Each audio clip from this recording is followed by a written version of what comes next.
Imagine this, you're at the library doing some work when you see this really attractive woman walk in and sit down at a table not just a few feet away from you. And she gets out a book and starts reading it, and it's literally your #1 favorite book. You know in this moment that you have to go up to her. Your whole body is like burning and saying, go, go, go, go talk to her. You can see your whole future with her. You can see your kids, your wedding, lying in bed together, pulling the covers because she's stealing them, growing old together. And yet, you just can't bring yourself to go up. She's just a few feet away, and yet there is a barrier blocking you from going over. The barrier of, I don't know what to say. The barrier of, maybe I'm not good enough. The barrier of, what if she thinks I'm creepy? And the barrier of, what if I'm just bothering her and she just wants to read that amazing book and is so close. But these barriers of uncertainty and worry stop you from living that dream, which is literally right there in front of you. That dream with the marriage and the kids and the bed sheets, pulling the bed sheets over. It's right there. Not being able to break these barriers is costing you opportunities. And not only that, you're never going to be able to feel fully confident in yourself because of these failures. So I realized the severity of this issue pretty recently. So that's kind of why I'm out here as well. I'm trying to get better at this myself. But the point is not to go up and approach random strangers. You can do that, of course, but it's just these interactions with people who you don't know well. So if you only talk to people, this isn't just girls either, it's friends. If you only talk to people who you know well, that's like a small fraction. Think of it like this, you know those arcade machines where it's like the money flying around and you have to catch it all, catch as much as you can. Not talking to people who you don't really know is like just grabbing it with your hands, when the better way is to scoop it up, which would be, the better way would be to talk to people you don't know that well. Talk to cashiers, talk to people in your classes who you wouldn't really interact with otherwise. Any interaction where there's some kind of common ground or something to bond over, you can talk to them. It doesn't have to be just a random person you see on the street, because I mean, you can do that, but I don't think most people want to do that. So if you just try and catch stuff like this, you're going to catch a lot less money, and you're also going to feel way worse afterwards. So it's not always just that you're not meeting as many people, you're also just going to feel less confident, and that's going to hurt you with even the people who you are around. So if you want to be able to do this, there's two things you have to do. You have to do it in the right way, which is what I'm going to explain a little bit, and you also have to be confident enough to go and do it. So I could, yap about, I could give you some motivation, or I could just try and do it myself to show you that it isn't that big of a deal. Even if it goes badly, no one really cares. So that's what I'm going to try and do here. The first barrier is that you think people might find you creepy, or you might be bothering them in some way. So you guys want to be in the video? Yeah. You guys actually look friendly as well. I'm trying to make friends. Yeah. It's a video about what even is it? How to talk to strangers. Okay. So I'm doing it right now. Yeah. What are you playing? Smoked Up. Well, not for long. You dropped a new album the other day. Who? Smoked Up. 2016. Yeah. Is that like a underground artist, or is that like popular? He's not like underground. Like 900K listeners. Oh yeah, that's a lot. Yeah. No way. That's sick. Sorry, I'll let you guys go. Yeah. No. Have a good day. Thanks for being in the video. So, okay, being creepy or being bothered. That was easy because they made eye contact with me and they said hi first. But I guess I'll have to find another example to prove that you don't have to just do it, people who do that. But I guess if you get some kind of signal, like just even eye contact and a smile, that's your signal that they're not going to find you creepy and they're not going to be bothered. So make your intentions clear. You can literally just be like, hey, I'm looking for more friends. And that's fine, because then at least people will know why you're talking to them, which in a lot of cases, in some cases you don't have to do this. Like if you're talking to the cashier, you can just start a conversation. But in some cases, you need to make your intentions clear. What are you guys laughing at? Yeah. Have a good day. Those guys were laughing a lot, so I thought, you know what? I'm going to go in with a big smile, confidently, and be like, what are you guys laughing at?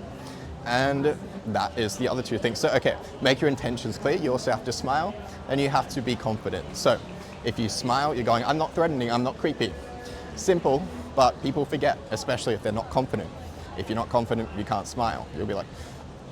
So just walk around with a smile on your face, So then when you talk to someone, you don't have to start smiling because you'll already be smiling. And then when it comes to being confident, remember that people don't really care. So as this video will hopefully be proving. So if you want to be more confident though, you can smile because that makes you confident. Have relaxed body language. And then when you want to do something, you stop thinking about it. You just focus on your breathing. You actually breathe and you smile. And you can also initiate the thing you're going to do. So if you're going to talk to someone, open your mouth. If you want to walk over to someone, start walking with your feet. And you basically, it's like an easier commitment than actually starting to talk if you just open your mouth, so you can do that. Third barrier is, what if I'm not good enough for them? Like, what if they don't like me?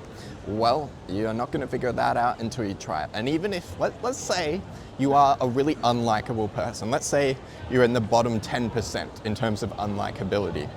If you talk to 100 people, you'll definitely find someone who likes you, right? Just statistically, that's how it works.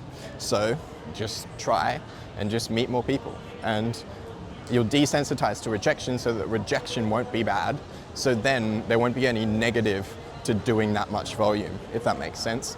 You'll only get the positive because the rejection won't hurt. Barrier 4 is that you've tried this and it hasn't worked. So maybe you went up to someone or you tried to talk to a cashier and it was just awkward. So I would refer you to the above points with the confidence and the smiling, but assuming it's not that, there's another point as well, which is to try to talk for longer. So people might not be expecting conversation either because you've gone up to them when they're not really ready. Maybe they're not in the mood for it that day or something. You guys want to be in the YouTube video? Yeah. So I'm basically showing up people don't really judge if you go up and talk to strangers, which is what I'm doing. So it's not really fair because I've got a YouTube video, but if someone came up to you and was like, hey, you guys looked friendly, do you want to be friends? Would you guys be really creeped out? Like someone your age? No. Yeah, that's what I think, yeah. If they do it in a nice way and everything. Yeah. So yeah, thanks guys. Have a great day. Thank you. Oh, this guy again. So, as you can see, these guys agree. Okay, so there is one other thing you can do though. I'm not just going to refer you to the above points and tell you to be confident.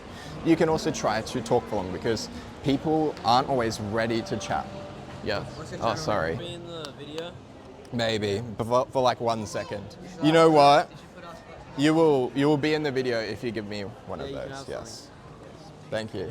Yes, thank you. All right, have a good day.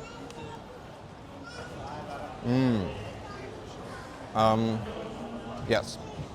Sometimes people aren't ready to talk. They're a bit surprised. Even like a cashier, if they're having a bad day, they might think you're just another person who's just going to say busy day or whatever and not actually care about chatting. But the longer you try, the more you'll see that wow, this person's actually interested in me. They actually want to chat. And so they'll open up. So I would go until you get 3 dry responses or 1 negative response. So when you're chatting to someone, if you say like busy day and they say yeah, and then you ask like, I don't know, how many days have you worked this week? And they say like 2. And then you get another dry response on the next question, then maybe stop. But don't stop after 1 question. If you say busy day and they just go yeah and don't elaborate, don't stop there because they don't know you yet. They don't know how interested you are. Okay, and then there's one more barrier, barrier 5, which is that you've tried this, but it feels uncomfortable and awkward. Basically the same thing as the last one.